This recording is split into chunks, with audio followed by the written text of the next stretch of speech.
हकीकत हुए हैं उनके सपने जिन्होंने नींद गंवाई है। तेरी इस बढ़ती बीमारी की सिर्फ वर्दी दवाई है। फौज की वर्दी का सपना देख रहे लाखों युवाओं का सपना पूरा करने के बाद अब बारी है आपकी। एसएससी जीडी 2025 की तैयारी कर रहे युवाओं का सपना अब पूरा होने वाला है, क्योंकि एसएससी मेकर आ गया है एक बार फिर लेकर सबसे दमदार और सबसे विश्वसनीय बैच, फौजी बैच, जो देता है आपको एसएससी जीडी में 100% सिलेक्शन की गारंटी। तो बिना देरी किए आज ही ज्वाइन करें एसएससी मेकर का फौजी बैच। अधिक जानकारी के लिए डाउनलोड करें एसएससी मेकर का ऐप या दिए गए नंबर पर कॉल करें।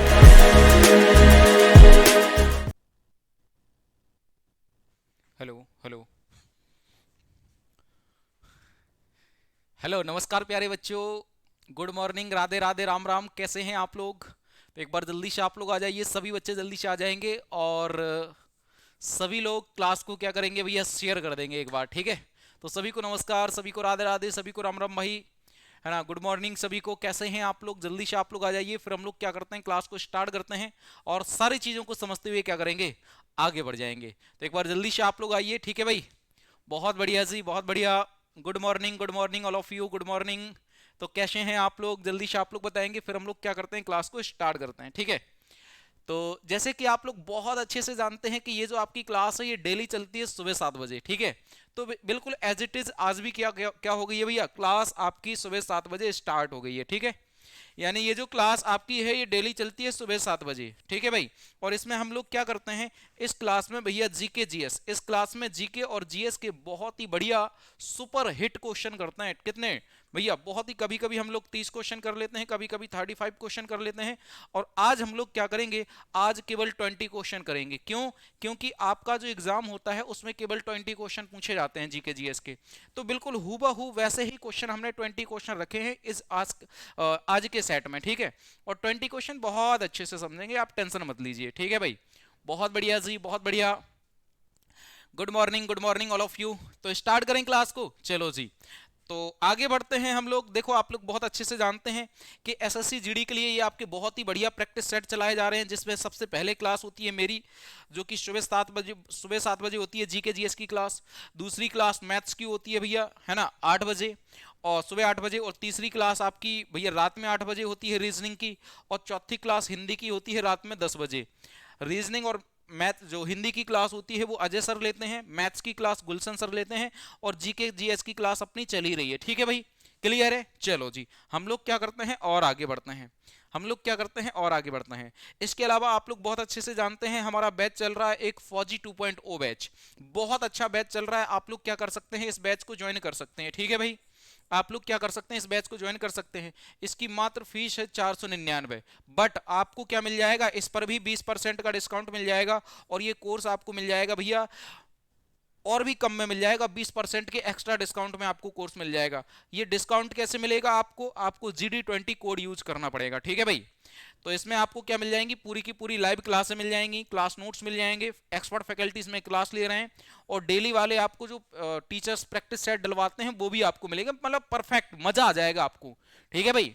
मजा आ जाएगा आपको। आगे बढ़ते हैं हम लोग। ये देखो, जो भी बच्चे एसएससी जीडी की तैयारी कर रहे हैं, जो भी बच्चे एसएससी जीडी की तैयारी कर रहे हैं, उनके लिए ये 4 किताबें बहुत ही बढ़िया आपकी डिजाइन की गई हैं। 4 किताबों का कॉम्बो लॉन्च किया गया है, जिसमें जीके जीएस, मैथ, हिंदी और रीजनिंग, ये 4 किताबें आपकी रहेंगी। चारों किताबों का कॉम्बो आपको मिल जाएगा 539 रुपए में, ठीक है भाई?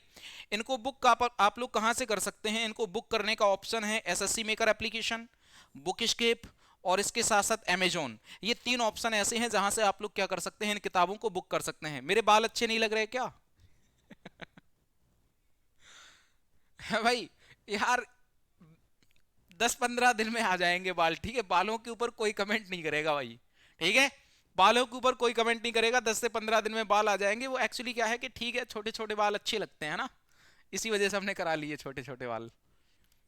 चलो कोई बात नहीं है, आगे बढ़ते हैं, आगे बढ़ते हैं, ठीक है भाई? तो आज की क्लास को हम लोग क्या करते हैं, स्टार्ट करते हैं। आ जाओ आप लोग, सभी बच्चे क्या करेंगे, लाइक और शेयर करेंगे। और जो भी बच्चे हमारे साथ नए जुड़ रहे हैं वो क्या करेंगे भैया, चैनल को एक बार सब्सक्राइब कर लेंगे, ठीक है? चलो जी, आगे बढ़ते हैं हम लोग। तो सपना हमारा फौज का है और ये हमारा जरूर पूरा होगा। तो आज का आपका पहला क्वेश्चन ये है, इसका आंसर कर दो आप लोग। क्वेश्चन नंबर 1 का आंसर आप लोग क्या करेंगे, आंसर करेंगे, जल्दी से आप लोग कर दो। क्वेश्चन नंबर 1, टिटिकाका झील किस महाद्वीप में स्थित है? टिटिकाका झील किस महाद्वीप में स्थित है ये आपको बताना है।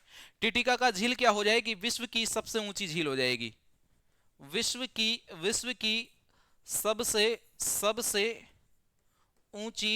की सबसे ऊंची नौकागम्य झील हो जाएगी। क्या हो जाएगी?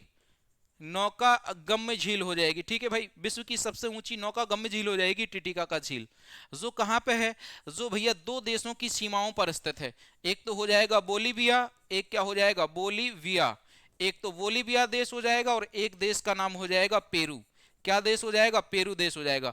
बोलीविया और पेरू देश की सीमा पर स्थित है टिटिकाका झील। कहां पे है? साउथ अमेरिका में है। कहां पे है? दक्षिण अमेरिका में है। तो इसका आंसर क्या आ जाएगा? परफेक्टली आंसर इसका आ जाएगा बी। क्या आ जाएगा? B will be the right answer of this question.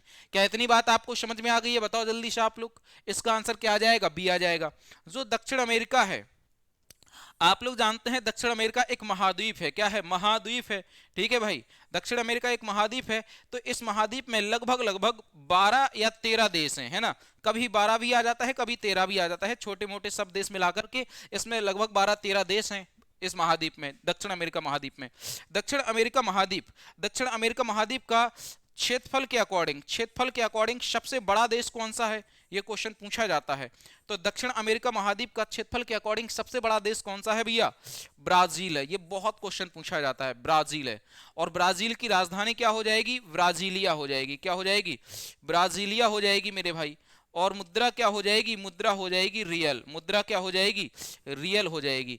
ये आप लोग क्या कर लो? नोट कर लो। ठीक है भाई। ब्राजील में कौन सा घास का मैदान है? ब्राजील में है कैंपास घास का मैदान। कैंपास, या इसी को कैंपोज घास का मैदान भी बोलते हैं, कैंपोज। लेकिन क्वेश्चन पूछा जाएगा कि पंपास घास का मैदान कहां पे है? पंपास। क्वेश्चन पूछा जाएगा पंपास घास का मैदान कहां पे है? तो आप कहोगे पंपास घास का मैदान है अर्जेंटीना में। कहां पे? अर्जेंटीना में है। ठीक है भाई। अर्जेंटीना भी आपका कहां पे पड़ता है? ये भी साउथ अमेरिका में पड़ता है। कहां पे? साउथ अमेरिका में पड़ता है। ठीक है भाई। क्वेश्चन पूछा जाता है आटाकामा मरुस्थल कहां पे है? आटाकामा मरुस्थल कहां पे है? तो ये आपका चिली देश में है। कहां पे है? चिली देश में है। और ये जो चिली देश है ये भी कहां पे है? ये भी आपका साउथ अमेरिका में है। कहां पे? साउथ अमेरिका में। क्लियर है भाई?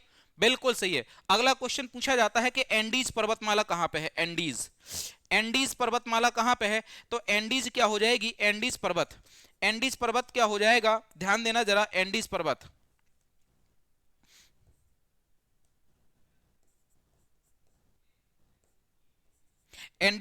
क्वेश्चन पूछा जाता है कि एंडीज पर्वत श्रेणियां कहां पे हैं? तो साउथ अमेरिका में। एंडीज पर्वत विश्व के सबसे लंबे पर्वत हो जाएंगे, या एंडीज पर्वत श्रेणी विश्व की सबसे लंबी पर्वत श्रेणी हो जाएगी, जो कि कहां पे है? साउथ अमेरिका में है। तो देखो इतने सारे पॉइंट हमने आपको बता दिए साउथ अमेरिका से रिलेटेड, और ये सारे के सारे पॉइंट आपके एग्जाम में पूछे गए। ठीक है भाई। इसका नेक्स्ट क्वेश्चन, अगला क्वेश्चन, जल्दी से इसका आंसर कर दो आप लोग। पृथ्वी की सतह की निकटतम वायुमंडल पृथ्वी की सतह की निकटतम वायुमंडल की परत कौन सी है? जो मतलब पृथ्वी की सबसे नजदीकी परत हो। तो जैसे हमने माना ये हमारी पृथ्वी हो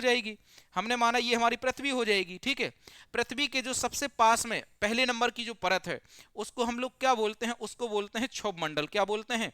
क्षोभ मंडल बोलते हैं। क्षोभ मंडल बोलते हैं। ठीक है भाई। क्या बोलते हैं? क्षोभ मंडल बोलते हैं। यहीं पे बादल बनते हैं, यहीं पे मौसमी घटनाएं होती हैं, आंधी तूफान वगैरह यहीं पे बनते हैं। ठीक है। तो ये हमारी क्या हो जाएगी? क्षोभ मंडल सबसे निचली परत हो जाएगी। क्षोभ मंडल है यहाँ पे, क्षोभ मंडल। हाँ, तो बी ऑप्शन आपका बिल्कुल परफेक्ट आ जाएगा। क्या आ जाएगा? बी ऑप्शन आपका बिल्कुल परफेक्ट आ जाएगा। ठीक है। क्षोभ मंडल के ऊपर कौन सी परत मिल जाएगी आपको? यहाँ पे मिल जाएगी भैया दूसरे नंबर पे समताप मंडल मिल जाएगी, समताप मंडल हो जाएगी। ठीक है भाई। समताप मंडल के ऊपर कौन सी परत है? तो ये हो जाएगी आपकी कौन सी? मध्य मंडल परत हो जाएगी। और मध्य मंडल के ऊपर कौन सी परत है? तो ये आपकी आयन मंडल परत है। आयन मंडल परत है। ये भी आपको क्या करना है? नोट करना है। और आयन मंडल के ऊपर कौन सी परत है? तो ये वायुमंडल है। वायुमंडल परत हो जाएगी। और वायुमंडल के ऊपर क्या कहलाता है? अंतरिक्ष कहलाता है। क्या कहलाता है? अंतरिक्ष। वायुमंडल के ऊपर क्या कहलाता है मेरे भाई? अंतरिक्ष कहलाता है। क्लियर है? ये बात आपको समझ में आ गई है। क्वेश्चन पूछा जाता है कि ओजोन परत कहां पे है, किस मंडल में है, ओजोन परत। तो ओजोन परत जो है, ओजोन लेयर है, ये समताप मंडल में स्थित है। कहां पे है, समताप मंडल में स्थित है। कहां पे है, समताप मंडल में है स्थित है। ये हमने लाल लाल क्या बना दी, ओजोन परत बना दी। ये ओजोन परत ये क्या करती है, ये सूर्य से आने वाली परावैंगनी किरणों को क्या कर लेती है, ओजोन परत अवशोषित कर लेती है, और उसके बाद सूर्य की किरणें आती हैं हमारे पृथ्वी पर। उसके बाद सूर्य की किरणें हमारे पृथ्वी पर आती हैं। तो क्वेश्चन पूछा जाता है कि जो ओजोन परत है ये किस मंडल में है, तो ओजोन परत समताप मंडल में है। ठीक है भैया, नोट कर लो, ओजोन ओजोन परत परत समताप मंडल में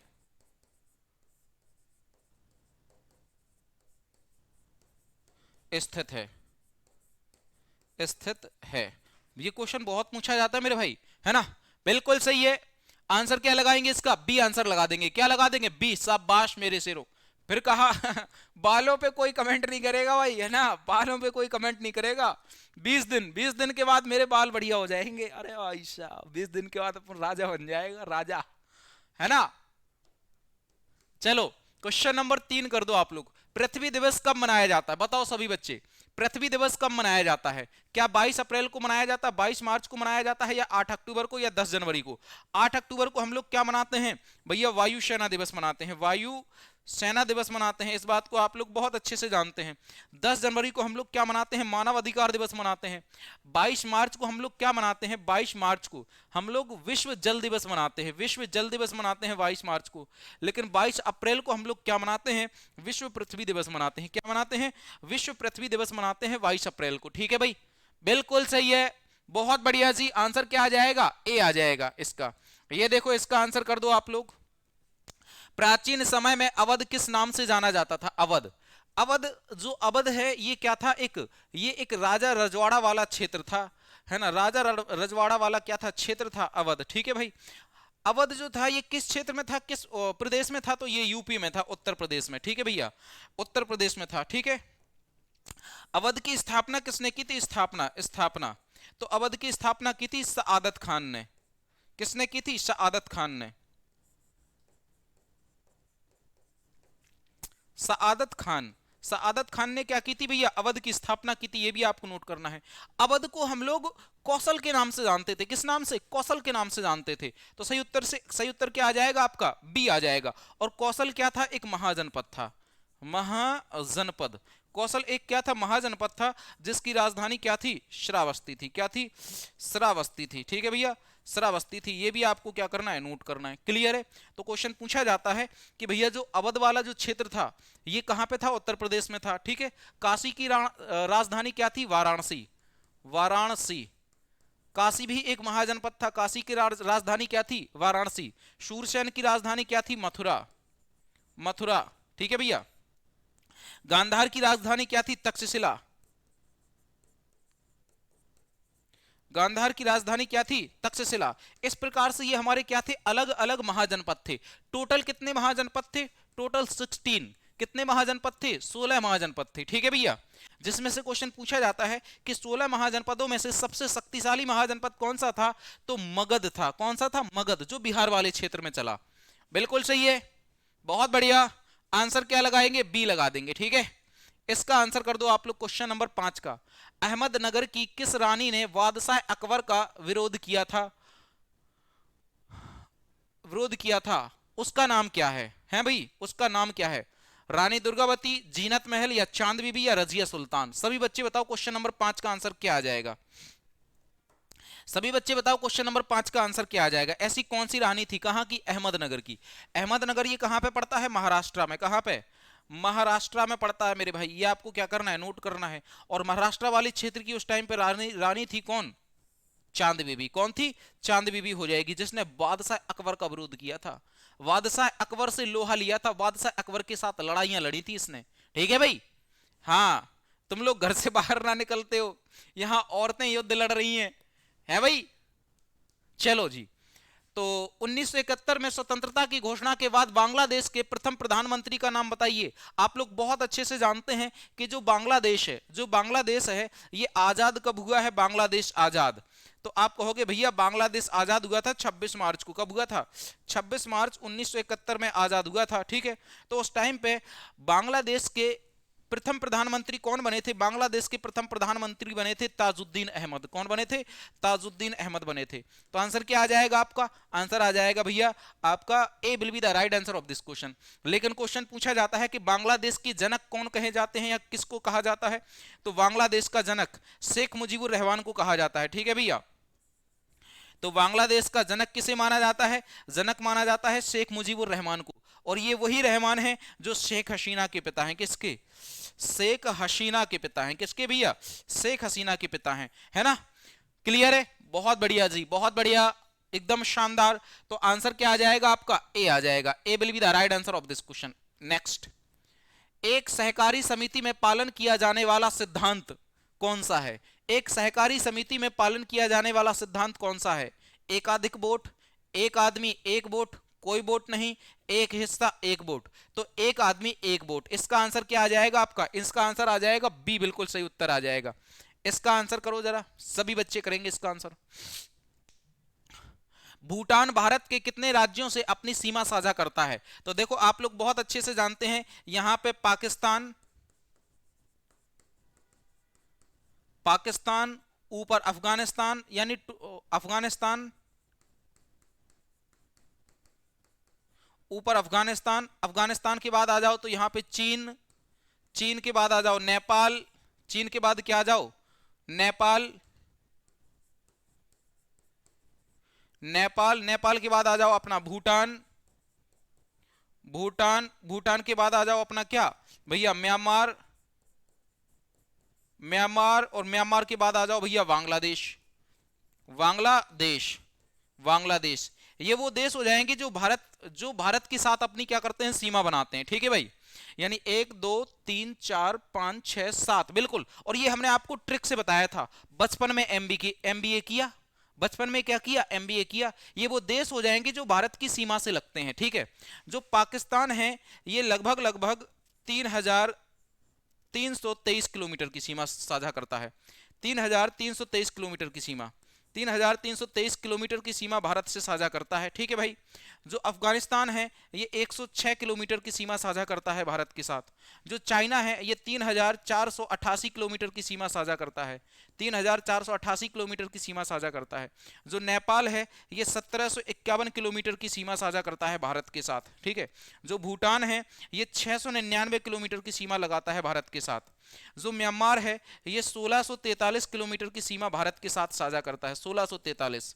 जो बांग्लादेश है ये 4096 किलोमीटर की सीमा, 4096 किलोमीटर की सीमा भारत के साथ साझा करता है। ये आपको नोट करना है। ठीक है, तो पाकिस्तान से भारत के कौन कौन से राज्य लगते हैं? अफगानिस्तान से भारत की कौन सी सीमा लगती है? चीन से भारत के कौन कौन से राज्य लगते हैं? नेपाल से भारत के कौन कौन से राज्य लगते हैं? भूटान से भारत के कौन कौन से राज्य लगते हैं, है ना? और म्यांमार से भारत के कौन कौन से राज्य लगते हैं? बांग्लादेश से भारत के कौन कौन से राज्य लगते हैं? ये आपको आना चाहिए, ये आपको आना चाहिए।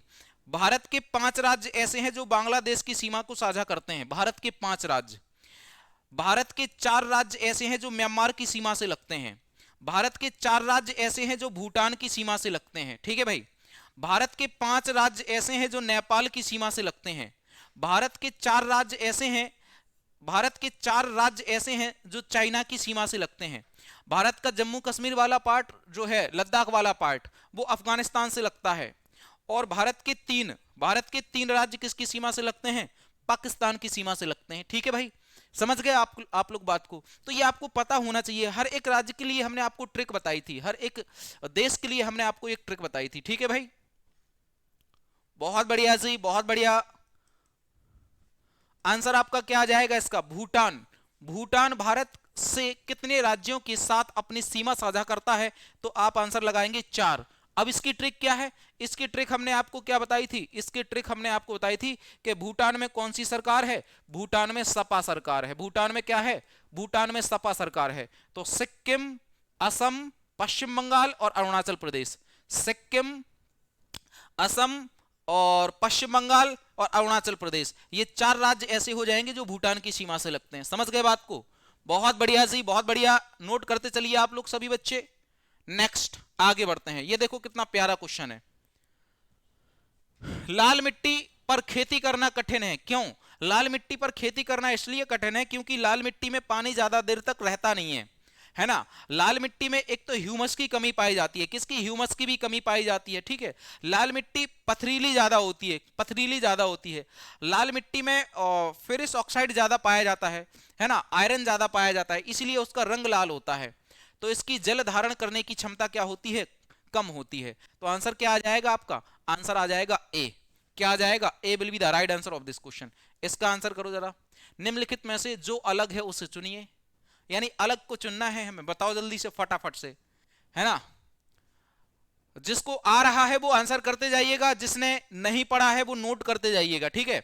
और इस दुनिया में देखो, हम आपको एक बात फिर से बता दें, इस दुनिया में परफेक्ट वही है जो सफल है, ठीक है। अब आप कहोगे सर क्या मतलब है आपका, परफेक्ट वही है जो सफल है, इसका क्या मतलब है? इसका ये मतलब है जैसे आप कहोगे सर जी ये तो नॉर्मल चीजें हैं, हमने बहुत पढ़ रखी हैं, तो जब एग्जाम दो, एग्जाम में पास हो जाओ, नौकरी लग जाओ, तो हम मान जाएंगे कि हाँ भैया ये चीजें आपने पढ़ रखी हैं, ठीक है। बताओ जल्दी से, डल झील कहां पे है? डल झील ये आपकी जम्मू एंड कश्मीर में है। कहां पे है? जम्मू एंड कश्मीर में है। सांबर झील कहां पे है? ये आपकी राजस्थान में है, राजस्थान, ये राजस्थान के जयपुर में है। कहां पे? राजस्थान के जयपुर में स्थित है। समझ गए आप लोग मेरी बात को, ठीक है भाई। बेम्बनार झील कहां पे है? केरला में है। बेम्बनार झील कहां पे मेरे भाई? केरल में है। बुलर झील कहां पे है? ये भी आपकी जम्मू एंड कश्मीर में है। कहां पे? जम्मू एंड कश्मीर में है। दिस इज क्लियर, शाबाश। अब आप कहोगे अरे भाई साहब इसका क्या मतलब, दो झीलें राज्यों में हैं और दो झीलें केंद्र शासित प्रदेश में हैं, तो कोई ऑड बन ही नहीं रहा है, सारी की सारी झीलें। अब ऑड कहां से देखें? ऑड, ठीक है। डल झील ये मीठे पानी की झील है, ये क्या है? मीठे पानी की झील है। बुलर झील मीठे पानी की झील है। बेम्बनार झील मीठे पानी की झील है। लेकिन सांभर झील क्या है भैया? खारे पानी की झील है। सांभर झील क्या हो जाएगी? ये खारे पानी की झील हो जाएगी, खारे पानी की झील हो जाएगी, ठीक है भैया। क्वेश्चन पूछा जाएगा भारत में, भारत की सबसे बड़ी खारे पानी की झील, भारत की सबसे बड़ी खारे पानी की झील कौन सी हो जाएगी? खारे पानी की झील कौन सी हो जाएगी? तो आप कहेंगे चिल्का झील हो जाएगी। कौन सी? चिल्का झील हो जाएगी, जो कहां पे है? उड़ीसा में। कहां पे मेरे भाई? उड़ीसा में है। और चिल्का झील क्या है? एक लैगून झील है। क्या है? लैगून झील है, ये भी आपको नोट करना है।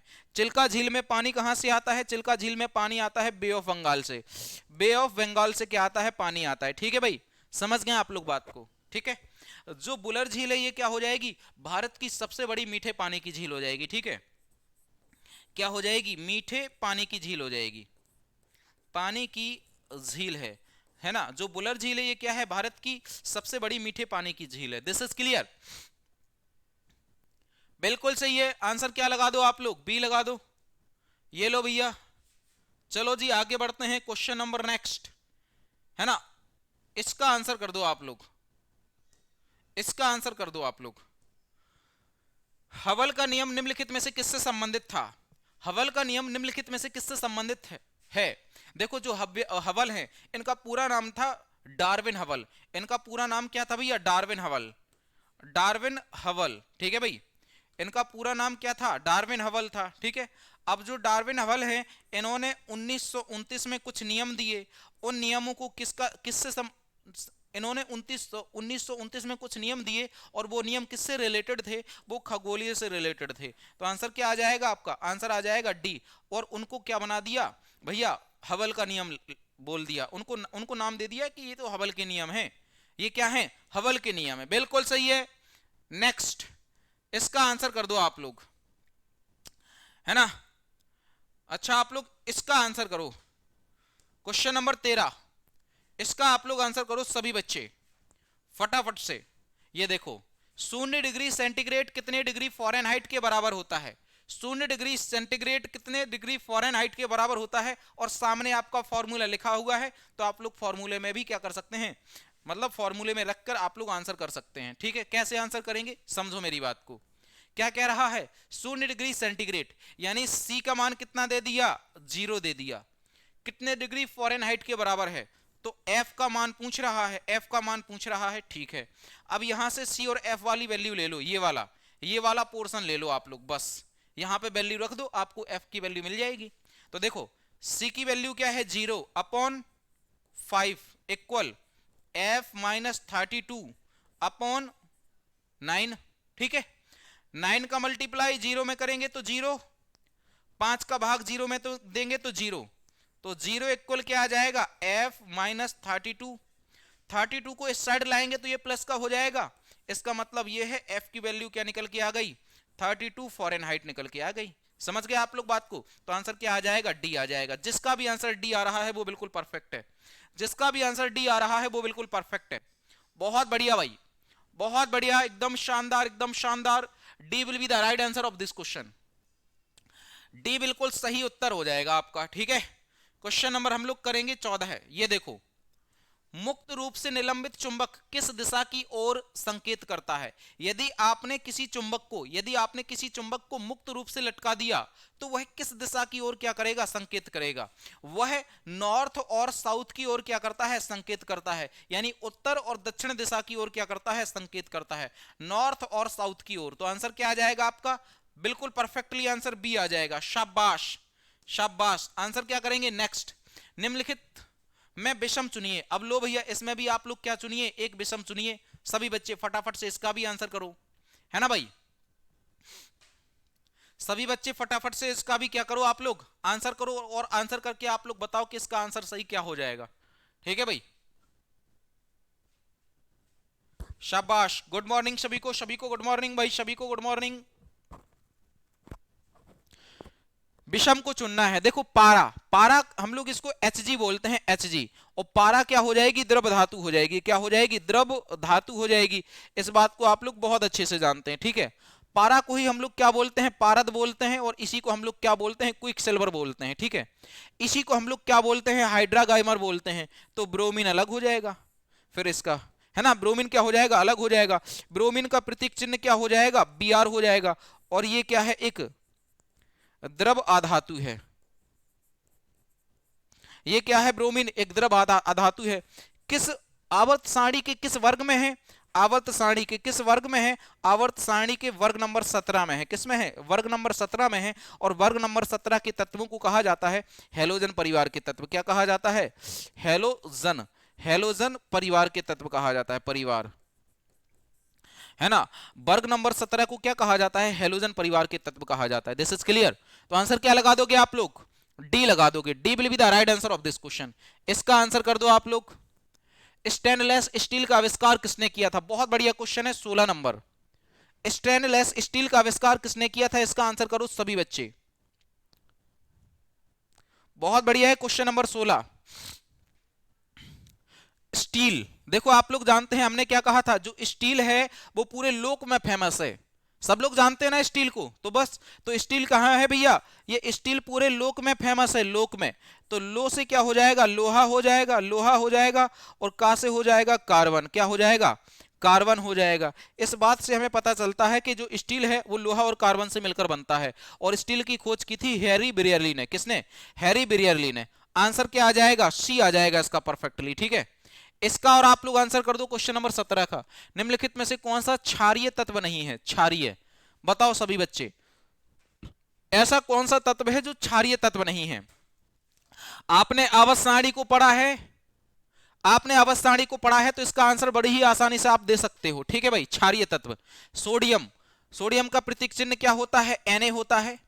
पोटेशियम का प्रतीक चिन्ह क्या होता है, K होता है। लिथियम का प्रतीक चिन्ह क्या होता है, Li होता है। और सल्फर का प्रतीक चिन्ह क्या होता है, S होता है। तो हेलिना ने की रब से फरियाद, हेलिना ने, हेलिना ने की रब से फरियाद। तो देखो, हाइड्रोजन, लिथियम, सोडियम, पोटेशियम, ये एक ही वर्ग में स्थित हैं। ये एक ही वर्ग में है सभी तत्व, चारों तत्व, ये एक ही वर्ग में है चारों तत्व, ठीक है भाई। ये एक ही वर्ग में क्या है, चारों तत्व हैं। तो पहले वर्ग को क्या कहा जाता है, क्षारीय, क्षारीय तत्व कहा जाता है। पहले वर्ग को कहा जाता है क्षारीय तत्व। तो देखो, लिथियम भी क्षारीय तत्व हो गया, सोडियम भी क्षारीय तत्व हो गया, पोटेशियम भी क्षारीय तत्व हो गया, लिथियम भी क्षारीय तत्व हो गया, सोडियम भी क्षारीय तत्व हो गया, पोटेशियम भी क्षारीय तत्व हो गया, लेकिन सल्फर नहीं है क्षारीय तत्व। तो आंसर क्या आ जाएगा, आंसर आ जाएगा आपका D, sulphur. Sulphur will be the right answer of this question. ये क्षारीय तत्व नहीं है। आवर्त सारणी का जो दूसरा वर्ग होता है, आवर्त सारणी का जो दूसरा वर्ग होता है उसको क्या कहा जाता है? उसको क्षारीय मृदा मृदा धातुएं तत्व कहा जाता है। उसको क्षारीय मृदा धातुएं कहा जाता है। ठीक है भाई, उसको क्षारीय मृदा धातुएं कहा जाता है, आवर्त सारणी का जो दूसरा तत्व होता है। आगे बढ़ते हैं, इसका आंसर कर दो क्वेश्चन नंबर 18 का। शाबाश। अनुवांशिक अभियांत्रिकी का दूसरा नाम क्या है? अनुवांशिक अभियांत्रिकी का दूसरा नाम क्या है? फटाफट से बताइए आप लोग। अनुवांशिक अभियांत्रिकी का दूसरा नाम क्या है? अनुवांशिकी के जनक कौन है? Gregor John Mendel. अनुवांशिकी की इकाई क्या है? जीन। अनुवांशिकी की इकाई क्या है? जीन। ठीक है भैया, जीन के कारण ही अनुवांशिकी के क्या होते हैं? लक्षण होते हैं। लेकिन अनुवांशिक अभियांत्रिकी का दूसरा नाम क्या है भैया? पुनः डीएनए संयोजन प्रौद्योगिकी। तो आंसर क्या आ जाएगा? सी आ जाएगा। C will be the right answer of this question. C will be the right answer of this question. Clear है भाई? बिल्कुल सही है। आगे बढ़ते हैं, क्वेश्चन नंबर 19। ये देखो, मनुष्य में हाइपोथैलेमस ग्रंथि कहां स्थित होती है? मनुष्य में हाइपोथैलेमस ग्रंथि कहां स्थित होती है? तो हाइपोथैलेमस ग्रंथि मस्तिष्क में होती है, सिंपल सी बात है। कहां पे? मस्तिष्क में होती है। Question number 20। तो ये आपका 20 हो गया भैया। अब ये आपका क्या है? आज का लास्ट क्वेश्चन है। ये आज का क्या है? आपका लास्ट क्वेश्चन है, और यही आपका क्या है? होमवर्क क्वेश्चन है। इसका आंसर आप लोग किस में देंगे? कमेंट बॉक्स में कमेंट करेंगे। इसका आंसर आप लोग किस में देंगे? कमेंट बॉक्स में कमेंट करके आपको बताना है कि इसका आंसर आपका क्या है। और क्लास आपको कैसी लगी है ये भी आपको क्या करना है? कमेंट करके बताना है सभी बच्चों को। ठीक है भाई, क्लास आपको कैसी लगी है ये भी आपको क्या करना है? कमेंट करके आपको बताना है। ठीक है, बकाया आप लोग पढ़ते रहिए, मुस्कुराते रहिए, बने रहिए, बिंदास रहिए, खुश रहिए, और कोई बात होती है तो आप लोग जरूर बताइए। ठीक है भाई, बकाया देखो बालों के ऊपर कोई चर्चा नहीं होगी। ठीक है, हाँ ठीक है भाई, चलो बहुत बढ़िया जी, बहुत बढ़िया। बकाया देखो जो आप लोग एसएससी जीडी की तैयारी कर रहे हैं, बहुत अच्छा बैच चल रहा है। देखो हम रोज बताते हैं और हर बार बताते हैं, आप जो भी आपके भाई बहन बंधु जो भी हैं उनको बताइए भाई, बहुत अच्छा कोर्स चल रहा है, बहुत अच्छा कोर्स चल रहा है। आप लोग उनको बताइए, है ना, उनको क्लासेस को दिखाइए भाई, देखो ये क्लासेस में सर ऐसे पढ़ाते हैं, ये देखो ऐसे पढ़ाते हैं। यदि आपको बैच लेना है तो आप फौजी बैच लीजिए, बहुत अच्छा है। मात्र इसकी फीस है 499, उस पर भी आपको 20% का डिस्काउंट है GD20 कोड यूज करने के बाद। और ये 4 किताबें चल रही हैं हमारी, बहुत अच्छी है ना। ए क्वालिटी का कंटेंट है इनमें, ए क्वालिटी का कंटेंट। तो आप लोग इनको क्या कर सकते हैं? परचेज कर सकते हैं। ठीक है, 539 रुपए में है मात्र चारों किताबें। यदि एक लेना चाहोगे तो वो आपको 150 रुपए में मिल जाएगी। ठीक है, क्लियर है? तो जो भी आप लोग चाहते हैं किताबों को मंगवाना, आप लोग किताबें मंगवा सकते हैं और अपनी तैयारी बहुत अच्छे से कर सकते हैं। बकाया इसी चैनल पे कल फिर मिलेंगे, सेम जगह सेम टाइम पर। तो आप लोग पढ़ते रहिए, मुस्कुराते रहिए, बने रहिए, बिंदास रहिए और खुश रहिए। कल फिर मिलेंगे सेम जगह सेम टाइम पर। किसी का कोई डाउट क्वेश्चन हो तो वो आप लोग हमें जरूर बताइए। ठीक है भाई, बकाया क्लास का जो PDF है ये आपको पहुंच जाएगा कहाँ पे? SSC मेकर एप्लीकेशन पे। ठीक है, तब तक के लिए नमस्कार, राधे राधे, राम राम, जय हिंद। कल मिलते हैं सेम जगह सेम टाइम पर। जय हिंद।